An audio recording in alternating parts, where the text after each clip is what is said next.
A questão da diversidade de gênero nas tecnologias é um problemão assim que já vem sendo discutido por muitas pessoas, né? A própria questão de você não ter profissionais do sexo feminino que trabalham com TI, é tema de muitas conversas, de muitas palestras, né? Mas digamos assim, essas alternativas ou essa luta, porque na verdade é isso, todo grupo que não se vê representado em algum espaço, ele precisa lutar para que isso mude. Na questão do gênero, isso foi mais importante, eu comecei a entender isso melhor já nos anos que eu fiquei em Barcelona. Isso estava assim, já havia coletivos, centros de cultura sendo geridos, principalmente por mulheres, né, com essa proposta claramente de tentar reverter, né, esse mundinho dos homens, né, homens brancos, classe média, aquele estereótipo Big Bang Theory, né, sair dessa bolha. Mas, retornando ao Brasil, eu tive a possibilidade de conviver com pessoas que estavam trabalhando com quilombolas, com aldeias indígenas, mas sempre dentro desse fio da tecnologia, né? Eu não sou indigenista, não sou antropóloga, e não era essa a proposta ali, mas é isso, eles estão numa área, pelo menos os com quem a gente convive, eles estão em áreas urbanas ou muito próximos do urbano, então eles têm, ou porque montaram um telecentro, ou porque doaram alguns computadores, mas a rede está ali, entendeu? A rede está ali, eles estão conectados, eles vivem aquilo. Então, aqui vivem, quer dizer, a gente não está trazendo nada para eles, mas a gente pode começar a tratar de coisas que por que usar o software proprietário? Por que conexão de internet tem que se resumir a acesso a redes sociais? E em que medida você acha que essas experiências interferem para mudar, por exemplo, na questão de gênero?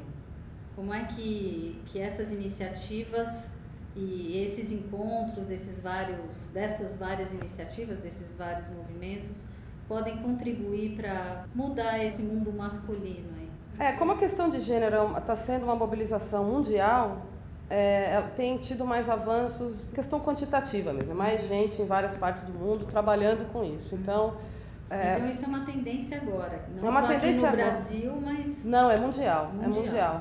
Aliás, na verdade, acho que o Brasil está atrás dessa questão, ele está correndo atrás, realmente. Principalmente a partir desses projetos de computação física, da chamada Revolução Maker, né, que já tem livros chamando isso da terceira revolução industrial.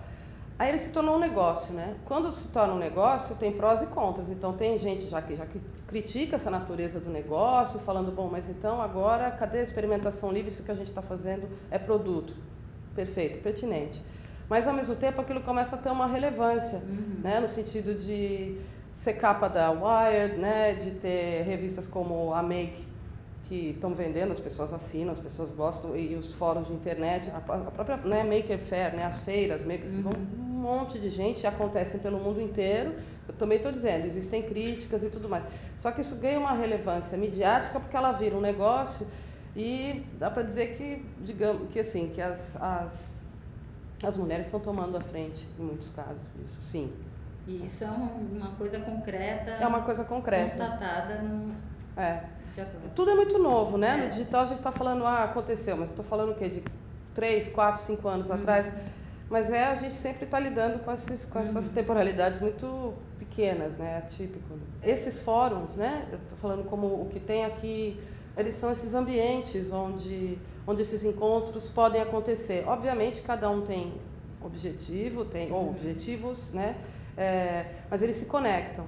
Dentro disso, inclusive, eu pensei inicialmente com Felipe Fonseca, a partir do que eu estava vivendo de contatos desses tipos de momentos de conexão, vamos dizer assim, né? Sem aquela questão institucional, isso é um festival, isso é uma exposição, eu tenho contato, né, já também desde 2009, a primeira vez que eu visitei, com o Pixelake, que é uma rede, né, é uma plataforma que acaba sendo uma rede de espaços de encontro. Começou na Finlândia, mas tem na Noruega, tem na França.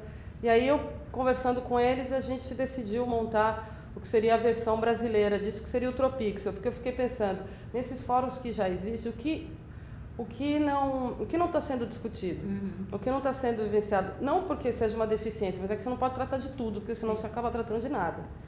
E aí a gente pensou em fazer alguma coisa que fosse mais auto-organizada, que tivesse, sim, pesquisadores que transitassem mais para a área de arte, mais para a área de arte e ciência. O Felipe Fonseca, que é do Meta Reciclagem, ele está pessoalmente muito envolvido com essa questão da ciência aberta. E isso é recente ou vem de quando? O primeiro Tropixel aconteceu em 2013, esse último Tropixel Ciência Aberta, né, tema Ciência Aberta, aconteceu agora em junho, e vai ter um Tropixel Encontro de Labs em outubro. Aonde que vai ser? No mínimo em Ubatuba. O primeiro de 2013 foi em Juiz de Fora, que era onde eu estava dando aula, e depois a gente, de ônibus, foi para Ubatuba, a gente conseguiu fazer isso. Agora eu estou na Bahia. Então a gente vai ter que se organizar de alguma forma. Isso vai depender dos apoios, né? A gente teve apoio das agências de pesquisa acadêmica e também do MINC em 2013. E agora o Felipe tem apoio de outras instituições, mas ele tem sempre o MINC acaba colaborando de alguma forma. E é isso, mas é um espaço onde a agenda política se discute menos, porque isso já está sendo tratado em forma como esse. E é mais um espaço de experimentação e de troca, onde aí já toca mais a questão da arte e aquela experimentação pela experimentação, dentro de propostas gerais, mas sem necessariamente se pensar num resultado final, assim, como sendo o grande objetivo da coisa. É possibilitar encontros, assim, né? Sem ficar dirigindo muito o que vai acontecer, deixar as coisas acontecerem. Sim. E sobre o projeto Hackerspace e Poética Hacker, isso se relaciona com algum desses...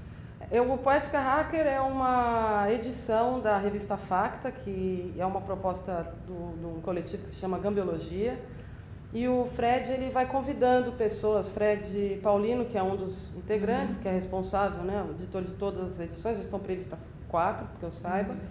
E aí, em cada edição, ele convida uma pessoa para tratar de um tema específico. E aí, a número 3, que trata da questão da poética hacker, ele me convidou para pensar nomes, né, para tratar isso sobre distintos aspectos. Aí você fala com um artista, você fala com um educador, você fala com um hacker. E isso se desenvolve numa plataforma, é isso? Gambiologia, ele é um coletivo artístico, ele já propõe curadorias, teve o Gambiólogo 2.0, eles têm propostas artísticas que eles têm obras, né, que são premiadas e tudo mais, e também saiu essa questão da revista. Isso é muito típico desses grupos, ou desses artistas, mas principalmente de grupos, né, coletivos artísticos, que a gente já não está mais tratando daquela obra, né, obra fechada que se vende, né, porque quando você pinta, faz uma escultura, aquilo está muito definido já, não é um tema para discussão. Agora, o digital, ele abre uma esfera muito grande. Então, sei lá, nos anos 90 você podia ter a NetArt, que era uma coisa que você acessava do seu navegador, e não tinha obra física, mas ao mesmo tempo ela estava acessível para qualquer um que tivesse conexão de internet. Agora, você pode ter muitas coisas, você pode ter a plataforma na internet, mas você pode ter uma revista física. Acho que essa questão da cultura maker, essa ideia de computação física, que vem crescendo desde o começo dos anos 2000, essa ideia do zine, né, de você ter uma revista, isso é uma coisa que tem recuperado força. Então, assim, é sempre interessante ver o que está acontecendo nessa movimentação da arte e da cultura digital, porque elas vão, na verdade... complementando. E elas vão catalisando coisas que vão acontecendo aqui e ali, entendeu? Quando você pergunta por que acontece, normalmente é uma questão mais de contexto do que unicamente uma proposta individual do artista, desconectado do todo.